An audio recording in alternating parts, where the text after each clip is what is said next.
नमस्कार, मैं वैद राजकुमार। आज हम पढ़ेंगे माधव निदान के अंदर रूप। पंच निदान में रूप पढ़ेंगे हम। जब पूर्व रूप व्यक्त होता है, यथार्थ रोग के लक्षण स्पष्ट मालूम होते हैं, तब वह उस रोग का रूप कहलाता है। रूप के भी छह पर्यायवाची शब्द हैं: संस्थान, व्यंजन, लिंग, लक्षण, चिन्ह और आकृति। तो जब पूर्व रूप व्यक्त होता है और रोग के लक्षण मालूम होते हैं, तो वह रोग रूप कहलाता है।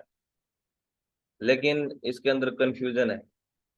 कोई व्याधि के जो पूर्व रूप होते हैं और पूर्व रूप होते हैं, अन्य व्याधि के अंदर वे पूर्व रूप रूप के अंदर लक्षण आते हैं, अर्थात वह सुंदरता व्याधि के रूप में आती कहलाती है। अब हम इसको आगे देखेंगे।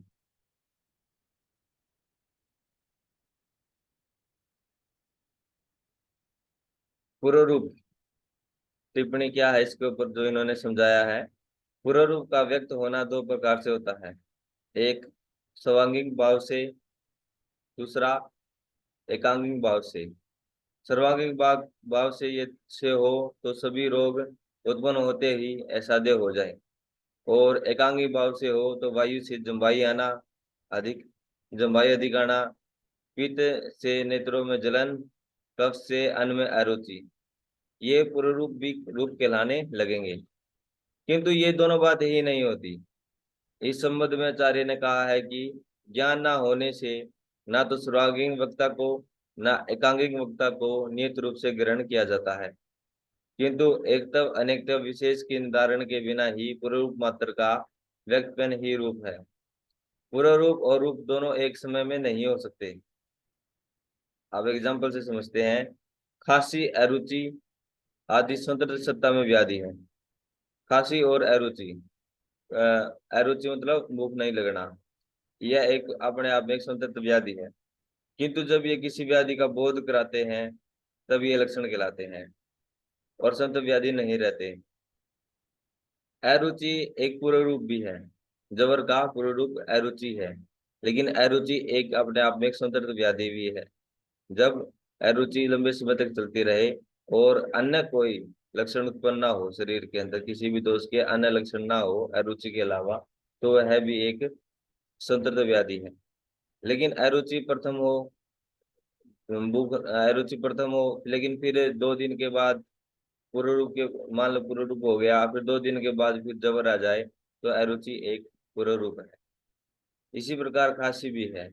खांसी का पूर्ण रूप गले के अंदर खराश है, लेकिन गले में खराश लंबे समय तक चली रहे, खांसी उत्पन्न ना हो, तो वो एक पूर्ण रूप है।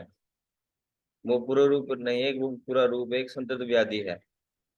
इसलिए अब हम आगे देखते हैं।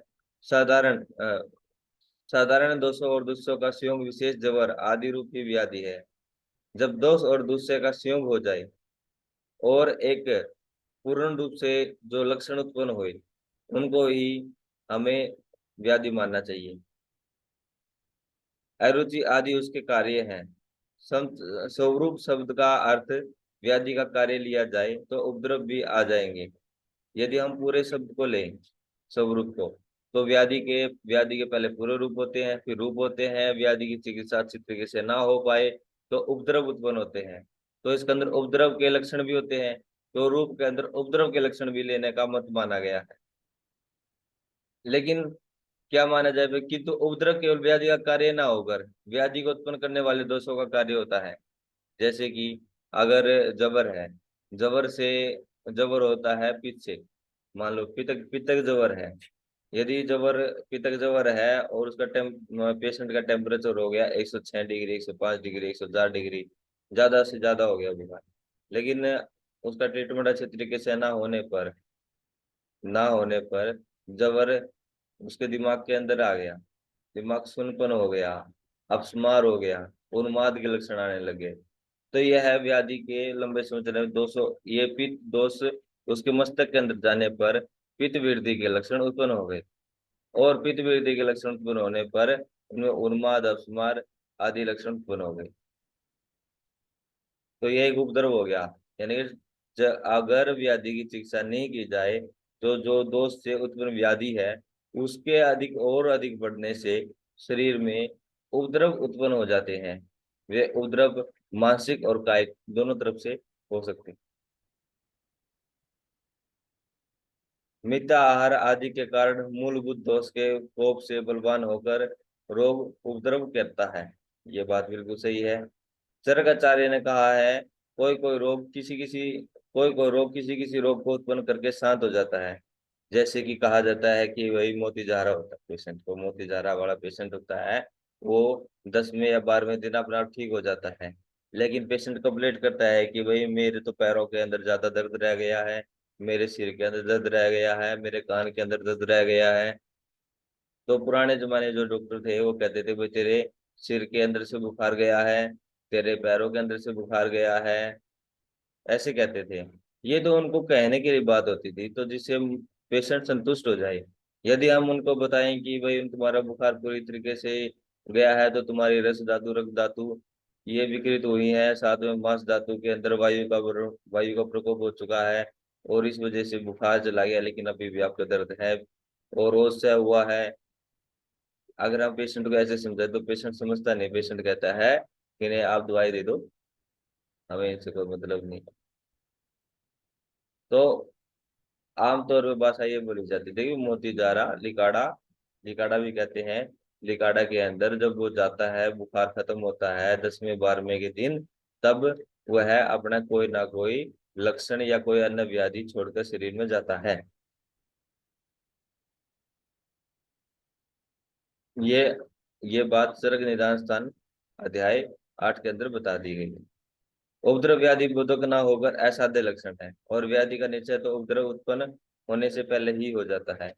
मैंने उपद्रव का भी इसके अंदर वर्णन पूर्ण रूप से कर दिया है कि उपद्रव व्याधि शुरुआत होती है तो पूर्व रूप होते हैं, व्याधि अपने उच्च स्तर पे होती है तो फिर उच्च स्तर पे होती है तो उसको रूप कहते हैं। और व्याधि का अगर व्याधि मिथ्याहार विहार किया जाए फिर भी व्याधि के के समय भी तो उपद्रव उत्पन्न होते हैं, और वो उपद्रव असाध्य लक्षण प्राप्त कर सकते हैं यदि पेशेंट मिथ्याहार विहार का पालन करता रहे तो। रोग निश्चय के लिए निदान पंचक में से रूप का महत्व सबसे अधिक है, शेष इसके अनुवर्ती है। चिकित्सा, हाँ बिल्कुल बात सही है। रोग निश्चय के लिए निदान पंचक में रूप का सबसे महत्व है, क्यों है? क्योंकि इसके द्वारा ही हमें रोग रोग के लक्षणों के द्वारा ही हमें यह कंफर्म होता है कि ये कौन सा रोग है। यदि हमें कौन सा, अगर जबर का ताप नहीं बढ़ेगा तो हम इसको जबर नहीं कहेंगे। यदि खांसी नहीं होगी तो हम उसको खांसी काश नहीं कहेंगे। गले में खराश है, खांसी नहीं है तो उसको गले का खराश ही कहेंगे, खांसी नहीं कह पाएंगे। तो पूरा रूप खराश है तो हम ये नहीं कह सकते कि भाई ये खांसी है। अगर अपस्मार है, उन्माद है, तो उनके उचित लक्षणों के द्वारा ही उनमें डिफरेंस किया जाएगा। रोग निश्चय के लिए धर्म में रूप सबसे अधिक महत्व है, शेष इसके अनुवर्ती है, और बाकी शेष इसके अनुवर्ती हैं।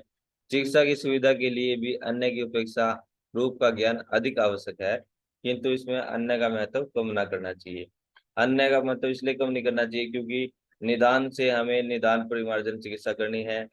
पूर्ण रूप से हमें पूर्ण रूप से हमें पूर्ण रूप को ज्ञान करके कि क्या हुआ थे, प्रथम कौन सा दोष प्रकोपित हुआ था, फिर उसके बाद कौन सा दोष प्रकोपित हुआ है, ऐसा ऐसा पूर्ण रूप से हमें सहायता मिलेगी।